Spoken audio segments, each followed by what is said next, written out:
Tout est arrivé en un instant. Giuseppe venait juste de finir son déjeuner. Il était seul, comme souvent. Aucune douleur, aucun signe. Il s'est levé pour aller chercher le journal, mais il n'y est jamais arrivé. Un malaise soudain, silencieux, fatal. Quand j'ai appris ce qui s'était passé, j'ai passé des jours à me demander ce qui peut réellement arriver dans les minutes qui suivent un repas. Car oui, il existe un moment de fragilité dont personne ne nous parle et que personne ne nous a jamais appris à protéger.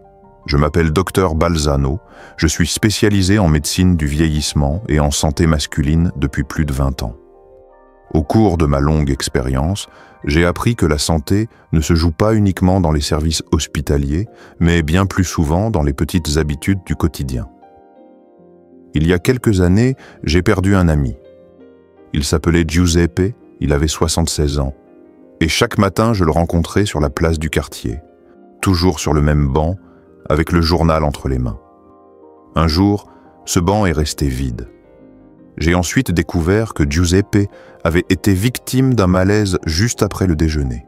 Il n'avait pas mal mangé, il n'était pas gravement malade, il n'y avait eu aucun signe d'alerte. Et pourtant, à ce moment précis, dans les minutes qui ont suivi le repas, quelque chose s'est déclenché. T'est-il déjà arrivé de te sentir soudainement plus fatigué après avoir mangé ? De ressentir un poids sur la poitrine, un léger vertige ou un besoin urgent de t'allonger? T'es-tu déjà demandé si tout cela était vraiment normal ou si, au contraire, ton corps essayait de te dire quelque chose? Ce n'est pas de la faiblesse, ce n'est pas un manque de volonté. C'est simplement quelque chose qu'on ne nous a jamais expliqué. Personne ne nous a appris à quel point les minutes qui suivent un repas peuvent être délicates. Dans ce texte, je veux partager avec toi ce que j'ai appris au fil des années, au contact de milliers de patients. Je ne parle pas de théories abstraites, mais d'observations concrètes. Il y a des moments dans la journée qui valent plus que n'importe quel médicament, et les 30 minutes après un repas font partie des plus importants. Si tu as plus de 60 ans, ce que tu fais pendant ce court intervalle peut influencer ta digestion, ta pression artérielle, la santé de ton cœur. Cela peut faire la différence entre un après-midi paisible ou un passage aux urgences. Je veux t'accompagner, pas à pas, pour comprendre ensemble quels gestes peuvent être risqués et lesquels peuvent vraiment te protéger. Parce qu'un seul geste, s'il est fait au bon moment, peut améliorer la qualité de ta vie et peut-être même l'allonger. Si tu es en train de lire ces lignes, prends un moment pour toi. Ce temps t'appartient. Il est précieux.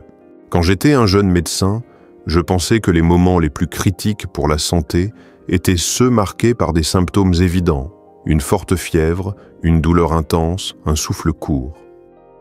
Mais avec le temps, en observant des patients comme toi chaque jour, j'ai compris que les moments vraiment décisifs sont souvent les plus silencieux, ceux auxquels personne ne prête attention. Comme les 30 minutes qui suivent un repas. Juste après avoir mangé, notre corps se met en marche pour digérer. C'est un processus complexe. Pour transformer les aliments en énergie, le sang est dirigé vers l'estomac, les intestins, les organes digestifs. Cela signifie que, pendant un moment, d'autres zones, comme le cœur et le cerveau, reçoivent moins d'afflux sanguin. Ce n'est pas une maladie, c'est une adaptation naturelle. Mais chez une personne âgée, avec une circulation moins efficace, même ce simple déplacement peut provoquer des effets indésirables. T'est-il déjà arrivé de te lever de table et de te sentir confus, ou de ressentir une sensation d'instabilité, une tête lourde, un besoin pressant de t'asseoir ou de t'allonger? Ce sont des signaux. Ton corps te dit qu'il a besoin de calme, qu'il ne faut pas se précipiter. Selon l'Institut supérieur de la santé, de nombreuses personnes de plus de 65 ans souffrent d'hypotension postprandiale, une baisse de tension après les repas. C'est plus fréquent qu'on ne le pense, et cela peut devenir dangereux, surtout si c'est associé à des médicaments pour la pression artérielle ou à de mauvaises habitudes. C'est pourquoi ces 30 minutes ne sont pas un moment anodin. C'est un moment délicat, précieux, et la façon dont tu le vis peut réellement faire la différence. Si, après avoir mangé, tu te sens bizarre, une douleur dans la poitrine, un vertige, une faiblesse soudaine, arrête-toi immédiatement. Assieds-toi, assieds-toi, respire lentement. Ne force pas ton corps à faire quelque chose pour lequel il n'est pas prêt. Si tu es seul, garde un téléphone à portée de main. Et si tu as le moindre doute, appelle quelqu'un. Mieux vaut un appel de trop qu'un silence dangereux. Un de mes patients m'a dit un jour, « Docteur, si seulement je l'avais su plus tôt, alors aujourd'hui, je te le dis. Écoute ton corps, même si cela te semble excessif. C'est lui qui te connaît mieux que quiconque. Si toi aussi, il t'est arrivé de te sentir confus, fatigué ou simplement différent après avoir mangé, écris-le dans les commentaires. Tes mots pourraient aider une autre personne à ne pas se sentir seule, à reconnaître quelque chose qu'elle a peut-être toujours ignoré. Dans la prochaine partie, je vais te parler des erreurs les plus courantes commises justement dans ces minutes critiques qui suivent un repas. La première est un classique, et pour beaucoup, elle est même perçue comme un signe de bonne éducation ou d'ordre. La première erreur, c'est de se lever tout de suite pour faire le ménage. Pour beaucoup de personnes, surtout celles qui ont toujours vécu avec un fort sens du devoir, se lever immédiatement de table pour ranger est un geste naturel. Comme ça, je n'y pense plus, me disent-elles. Je le comprends bien. C'est exactement ce que faisait aussi Madame Teresa, une de mes patientes de 74 ans, née et élevée à la campagne, habituée à ne jamais s'arrêter. Un jour, comme toujours, elle s'est levée pour faire la vaisselle juste après le déjeuner. Elle se sentait un peu fatiguée, mais pensait que c'était normal. En frottant les assiettes, elle a ressenti un vide dans la tête. Elle a essayé de s'appuyer, mais ses jambes ne la portaient plus. Elle est tombée. Fracture du fémur. Depuis, elle marche toujours avec une canne. Ce n'était pas une maladie, ni une chute accidentelle. Juste un geste quotidien fait au mauvais moment. Comme je te l'expliquais plus tôt, pendant la digestion, le corps concentre le sang vers les organes digestifs. Si on se lève et qu'on commence à bouger, faire le ménage, monter des escaliers, se pencher, le corps doit aussi envoyer du sang aux muscles. Cette double tâche peut provoquer une chute de tension, avec des conséquences imprévisibles. Selon une étude de la Société italienne de gériatrie, environ 30% des chutes domestiques chez les personnes âgées surviennent dans l'heure qui suit le repas. Souvent, pendant qu'elles font le ménage. Tu te demandes peut-être, mais alors, je dois tout laisser en désordre? Oui, au moins pendant une demi-heure. Ce temps vaut bien plus qu'un évier bien rangé. Je sais que c'est difficile, surtout pour ceux qui ont passé leur vie sans jamais demander de l'aide. Mais apprendre à ralentir son corps, ce n'est pas de la paresse, c'est de l'intelligence, c'est de l'attention. La digestion est un processus délicat. Si tu l'interromps, tu risques des problèmes non seulement au niveau de l'estomac, mais aussi du cœur et de la tension artérielle. J'ai vu des personnes bicides arriver aux urgences après avoir simplement fait un petit effort, juste après avoir mangé, palpitations, sueur froide, vertige. Tu n'as pas besoin de bouleverser ta vie, tu as juste besoin de respecter ces 30 minutes. Assieds-toi, respire, regarde par la fenêtre, mets un peu de musique, lis quelques lignes, la vaisselle peut attendre. Ton cœur et ton équilibre, eux, non. Passons maintenant à une deuxième erreur très courante. S'allonger juste après le repas. Je comprends. Cela semble la chose la plus naturelle. Tu as fini de manger, tu t'installes sur le canapé, les jambes allongées, la télé allumée, les yeux qui commencent à se fermer. C'est une scène familière, rassurante. Mais pour le corps, surtout après 60 ans, c'est une position risquée. Monsieur Antonio, 81 ans, vit avec sa femme en province. Chaque jour, après le déjeuner, il allait s'allonger sur le canapé. Il disait que cela l'aidait à mieux digérer. Mais depuis quelque temps, il commençait à ressentir des brûlures à la gorge, de la toux nocturne. Son médecin lui avait prescrit des médicaments contre le reflux. Lors d'une visite, je lui ai demandé « Vous vous allongez tout de suite après le déjeuner? Il a souri. Oui, ça me détend. Je lui ai expliqué que ce n'était pas une question de détente, mais de posture. L'estomac a une forme verticale. Il fonctionne avec l'aide de la gravité. Lorsque l'on s'allonge, surtout sur le dos, l'acide gastrique peut remonter vers l'œsophage. Avec l'âge, le muscle qui sépare l'estomac de l'œsophage s'affaiblit. Le résultat? Reflux, toux, brûlure, insomnie. Une étude menée au Polyclinique de Milan a observé que plus de 60% des personnes âgées souffrant de reflux chronique ont l'habitude de s'allonger après les repas. Et alors tu me demandes, mais si je suis fatigué, je n'ai même pas le droit de me reposer? Bien sûr que si, mais de la bonne manière. Il suffit de s'asseoir avec le dos droit, peut-être avec un coussin dans le bas du dos. Le buste légèrement incliné vers l'avant. C'est déjà une forme de repos. Il ne faut pas faire d'efforts, juste ne pas gêner le travail de l'estomac. Même le simple fait de rester assis en silence peut devenir une forme de soin. Et toi, que fais-tu après le déjeuner? Est-ce qu'il t'arrive d'avoir des brûlures ou de la toux? Te réveilles-tu parfois avec de l'acide dans la gorge? Si oui, il est peut-être temps de changer quelque chose. Dans la prochaine partie, je te parlerai d'une autre erreur fréquente. Prendre des médicaments immédiatement après le repas. Troisième erreur, prendre des médicaments juste après avoir mangé. Docteur, n'est-ce pas mieux de les prendre juste après le repas? Comme ça, l'estomac ne s'irrite pas? C'est l'une des questions qu'on me pose le plus souvent. Et c'est compréhensible. On nous a toujours dit qu'il était plus sûr de prendre les médicaments l'estomac plein. Mais la vérité est un peu plus complexe et mérite d'être examinée attentivement. Je te donne l'exemple de Monsieur Lorenzo, 79 ans. Il suit un traitement pour l'hypertension et la glycémie. Chaque jour, juste après avoir mangé, il prend ses comprimés avec une gorgée d'eau. Ensuite, il s'assoit sur le canapé, comme d'habitude. Mais un jour, 10 minutes après le déjeuner, il se lève pour aller aux toilettes. Il fait 2 pas et s'évanouit. Sa femme le retrouve allongé par terre, pâle, avec la tension en chute libre. Après quelques examens, la cause est apparue clairement. L'effet combiné de la digestion et de la prise des médicaments trop tôt. Quand nous mangeons, nous l'avons déjà vu, le sang se concentre sur les organes digestifs.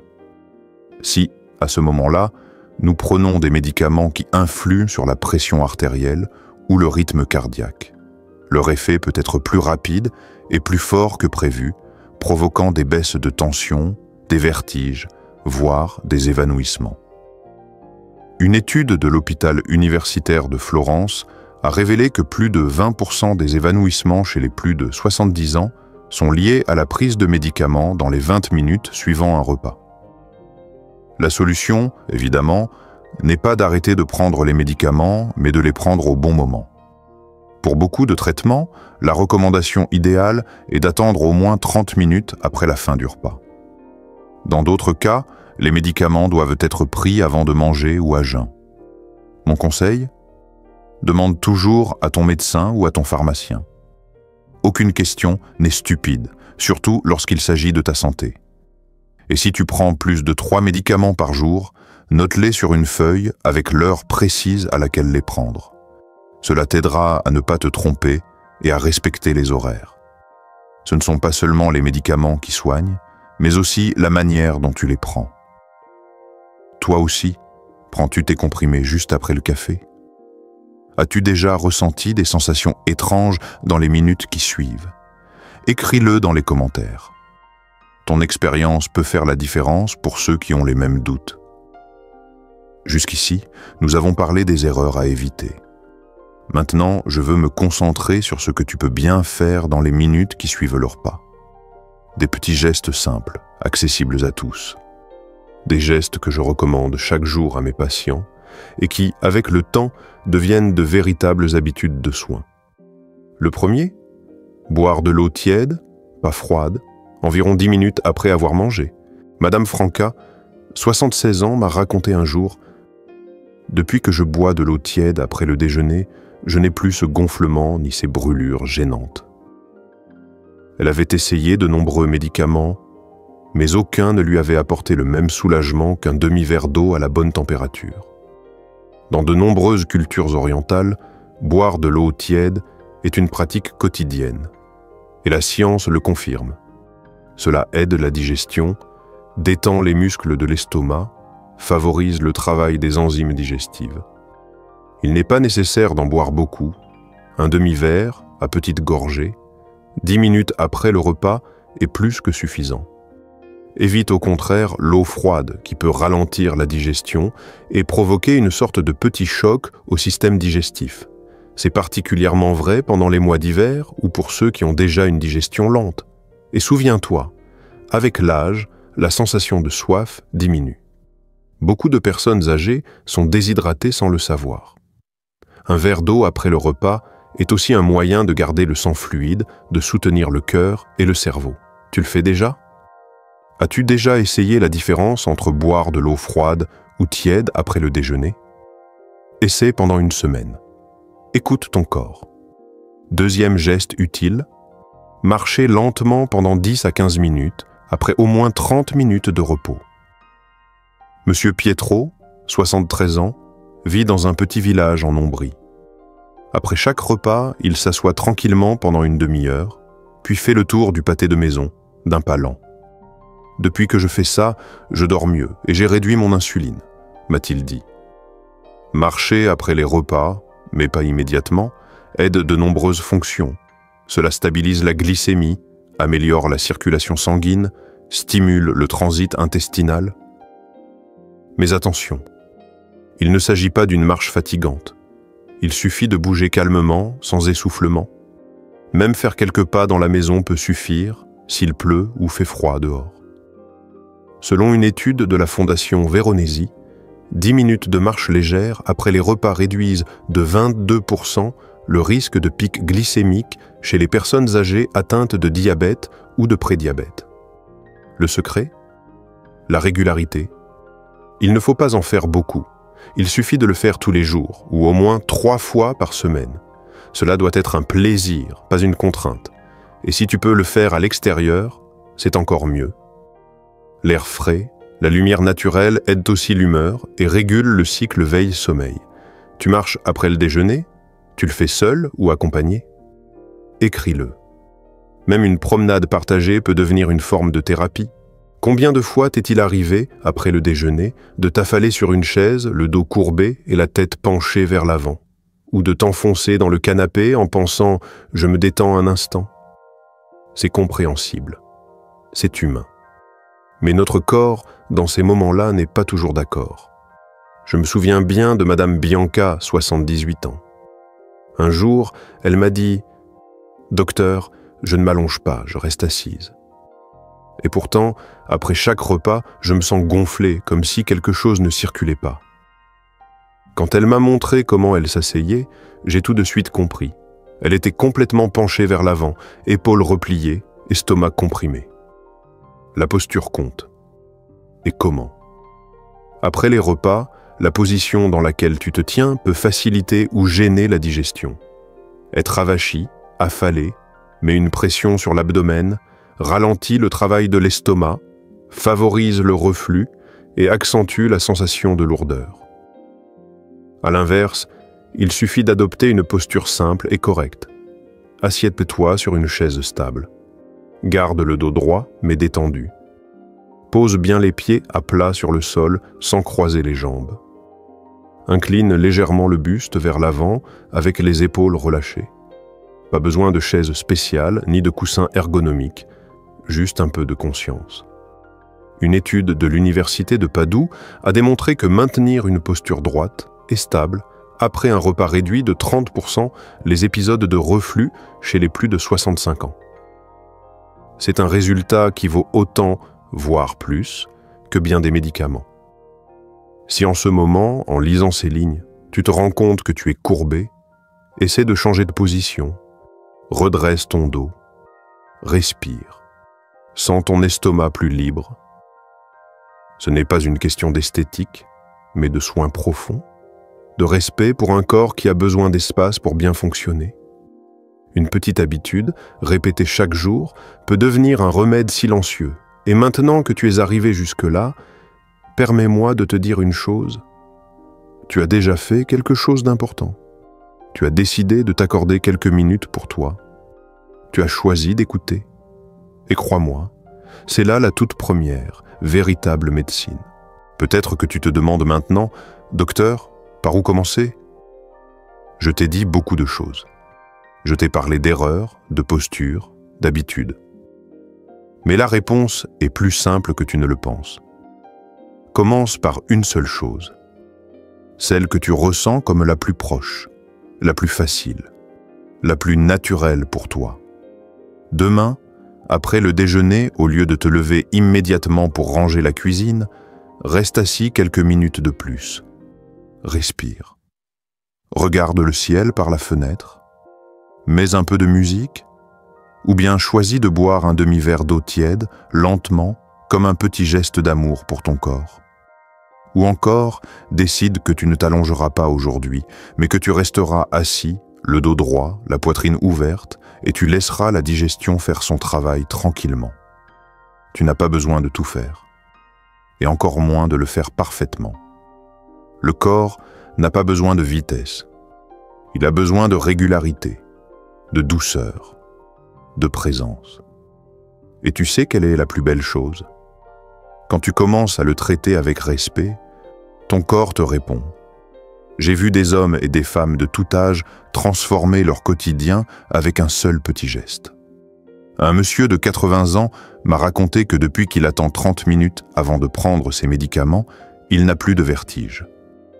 Une dame de 75 ans s'est mise à faire 2 pas dans son jardin après le repas, et elle a retrouvé un sommeil paisible.